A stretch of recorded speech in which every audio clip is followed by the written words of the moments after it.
जय श्री गोरक्ष।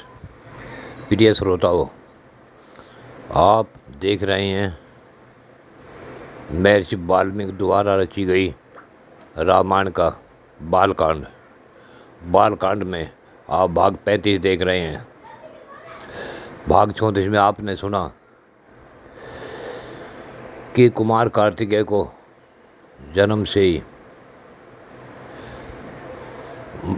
इस पृथ्वी पर जो कार्तिकेय में भक्तिभाव रखता है वे इस लोक में दीर्घायु तथा पुत्र पौत्रों से संपन्न होकर मृत्यु के पश्चात स्कंद के लोक में चला जाता है। अब इससे आगे की कथा भाग 35 में सुने। यह भाग 35 सगर के पुत्रों की उत्पत्ति का वर्णन है। तो अब मैं वीडियो शुरू करता हूँ। प्रिय श्रोताओं, विश्वामित्र जी ने मधुर अक्षरों से युक्त यह कथा श्री राम को सुनाकर फिर उनसे दूसरा प्रसंग इस प्रकार का। हे वीर, श्री राम, पहले की बात है, अयोध्या में सगर नाम के प्रसिद्ध एक धर्मात्मा राजा राज करते थे। उन्हें कोई पुत्र नहीं था, अतः वे पुत्र प्राप्ति के लिए सदा उत्सुक रहा करते थे। श्री राम विदर्भ राजकुमारी केशनी राजा सगर की ज्येष्ठ पत्नी थी। वह बड़ी धर्मात्मा और सत्यवादिनी थी। सगर की दूसरी पत्नी का नाम सुमति था। वह अरिष्टनेमी कश्यप की पुत्री तथा गरुड़ की बहन थी। महाराज सगर अपनी उन दोनों पत्नियों के साथ हिमालय पर्वत पर जाकर भृगु प्रश्नवन नामक शिखर पर तपस्या करने लगे।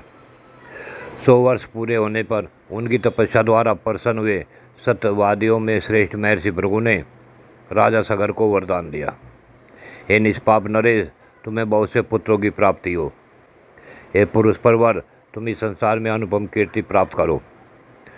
तुम्हारी एक पत्नी तो एक ही पुत्र को जन्म देगी जो अपने वंश परंपरा का विस्तार करने वाला होगा, तथा दूसरी पत्नी 60,000 पुत्रों को जननी होगी। महात्मा भृगु जब इस प्रकार कह रहे थे, उस समय उन दोनों राजकुमारियों यानी रानियों ने उन्हें प्रसन्न करके स्वयं भी अत्यंत आनंदित हो दोनों हाथ जोड़कर पूछा, हे ब्राह्मण, किस रानी के एक पुत्र होगा और कौन बहुत से पुत्रों की जननी होगी? हम दोनों यह सुनना चाहती हैं। उन दोनों की यह बात सुनकर परम धर्मात्मा भृगु ने उत्तम वाणी से कहा, हे देवियों, तुम लोग यहाँ अपनी इच्छा प्रकट करो। तुम्हें वंश चलाने वाला एक ही पुत्र प्राप्त हो या महान बलवान यशस्वी एवं अत्यंत उत्साही बहुत से पुत्र।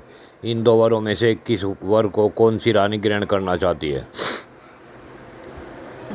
महर्षि विश्वामित्र कहते हैं कि हे रघुकुल नंदन श्री राम, मुनि का यह वचन सुनकर केशनी ने राजा सगर के समीप वंश चलाने वाले एक ही पुत्र का वर ग्रहण किया। तब गरुड़ की बहन सुमति ने महान उत्साही और यशस्वी 60,000 पुत्रों को जन्म देने का वर प्राप्त किया। हे श्री राम, उसके बाद रानियों सहित राजा सगर ने महर्षि की परिक्रमा करके उनके चरणों में मस्तक झुकाया और अपने नगर को वापिस आ गए। कुछ समय व्यतीत होने पर बड़ी रानी केशकी ने सगर के और असपुत्र असमंज को जन्म दिया। हे पुरुष सिंह, छोटी रानी सुमति तुम्बी के आकार का एक गर्भपिंड उत्पन्न किया। उसको फोड़ने से 60,000 बालक निकले। उन्हें धीरे घी से भरे हुए घड़ों में रखकर दाइयाँ उनका पालन पोषण करने लगी।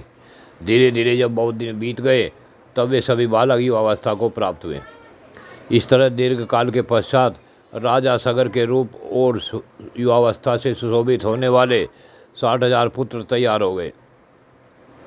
हे नरश्रेष्ठ रघुनंदन श्री राम, सगर का ज्येष्ठ पुत्र असमंज नगर के बालकों को पकड़कर सरयू के जल में फेंक देता और जब वे डूबने लगते तब उनकी ओर देखकर हंसा करता।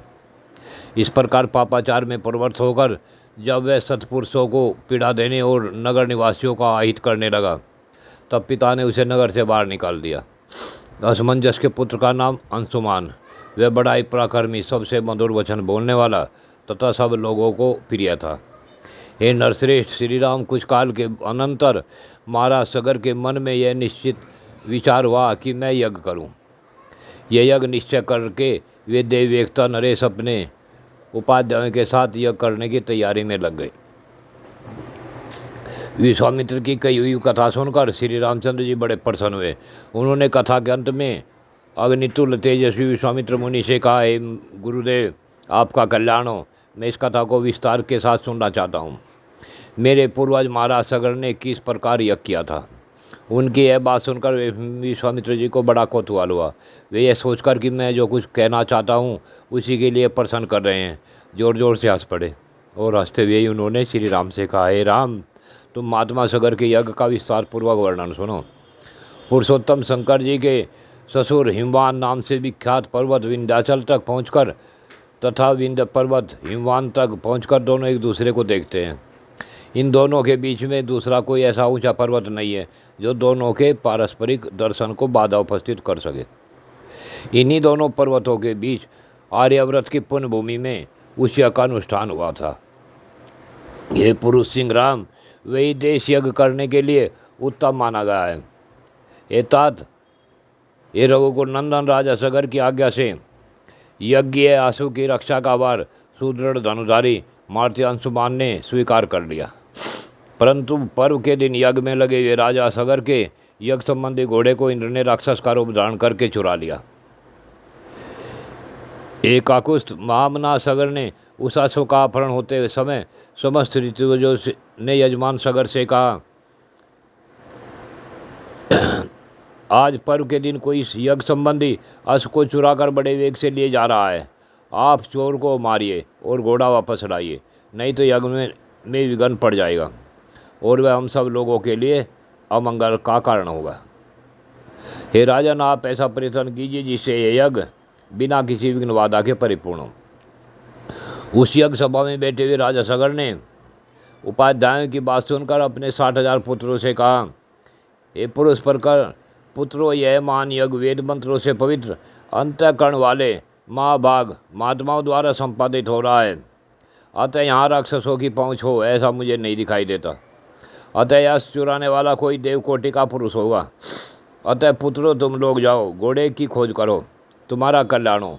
समुद्र से घिरी हुई इस सारी पृथ्वी को छान डालो। एक एक योजन विस्तृत भूमि को बांटकर उसका चप्पा चप्पा देख डालो। जब तक घोड़े का पता न लग जाए तब तक मेरी आज्ञा से इस पृथ्वी को खोदते रहो। इस खोदने का एक ही लक्ष्य है, उस अश्व के चोर को ढूंढ निकालना। मैं यज्ञ की दीक्षा ले चुका हूँ, अतः स्वयं उसे ढूंढने के लिए नहीं जा सकता। इसीलिए जब तक उस अश्व का दर्शन न हो तब तक मैं उपाध्याय और पौत्र अंशुमान के साथ यहीं रहूँगा। हे श्री राम, पिता के आदेश रूपी बंधन से बंधकर वे सभी महाबली राजकुमार मन हर्ष का अनुभव करते हुए भूतल पर विचरने लगे। सारी पृथ्वी का चक्कर लगाने के बाद भी उस अश्व को न देखकर उन महाबली पुरुष सिंह राजपुत्रों ने प्रत्येक के हिस्से में एक एक योजन भूमि का बंटवारा करके अपनी भुजाओं द्वारा उसे खोदना आरंभ किया। उनकी उन भुजाओं का स्पर्श वज्र के स्पर्श की भांति दुसह था। हे रघुनंदन, उस समय वज्रतुल्य शूलों और अत्यंत दारुण हलों द्वारा सब ओर से विदीर्ण की जाती वसुधा आर्तनाद करने लगे। हे रघुवर, उन राजकुमारों द्वारा मारे जाते हुए नागों, असुरों, राक्षसों तथा दूसरे दूसरे प्राणियों का भयंकर आर्तनाद गूंजने लगा।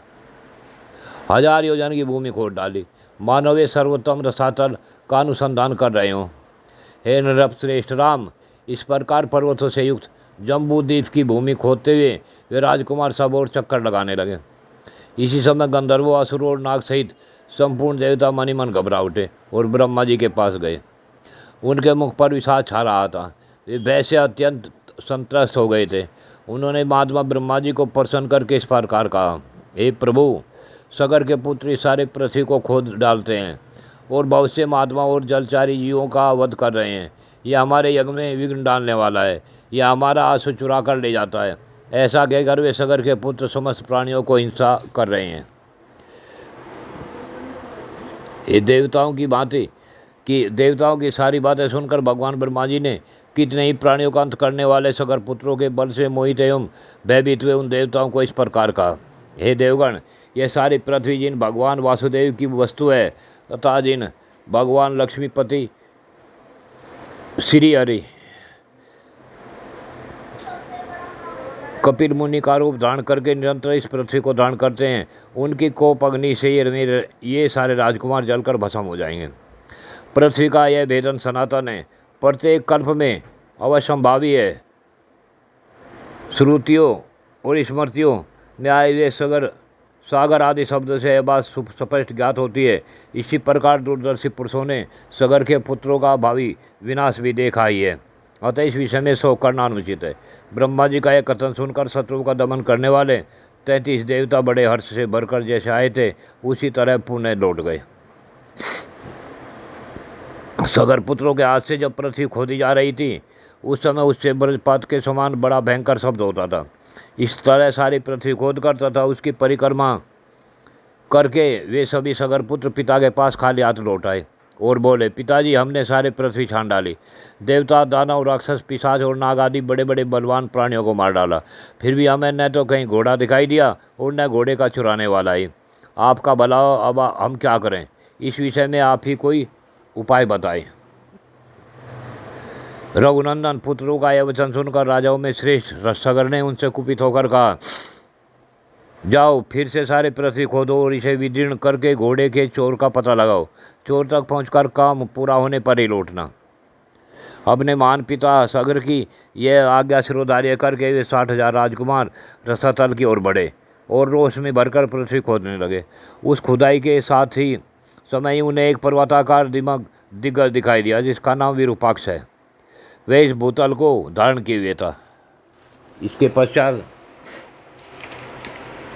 हे रघुनंदन, महान गजराज विरूपाक्ष ने पर्वत और वनों सहित इस संपूर्ण पृथ्वी को अपने मस्तक पर धारण कर रखा था।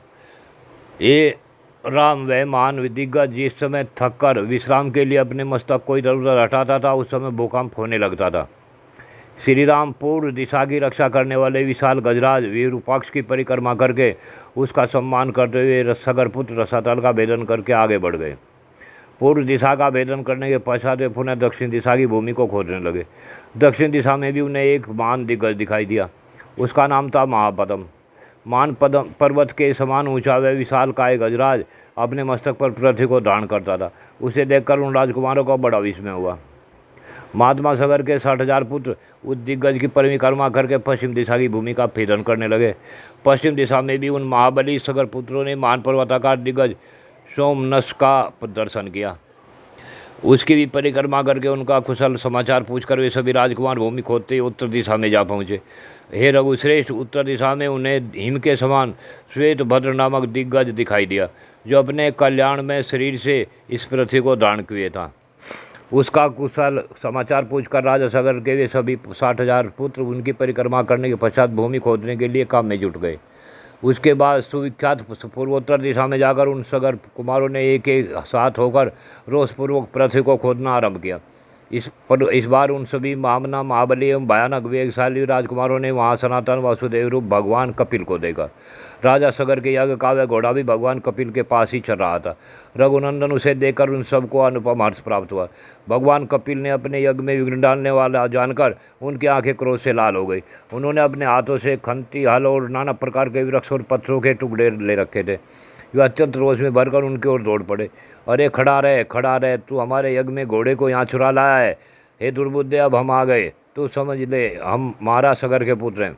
रघुनंदन उनकी बात सुनकर भगवान कपिल को बड़ा रोष हुआ और उस रोष के आवेश में ही उनके मुँह से एक हुंकार निकल पड़ी।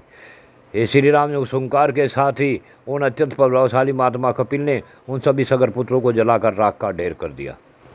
प्रिय श्रोताओं, इससे आगे की कथा अगले भाग में। जय शिव गोरख।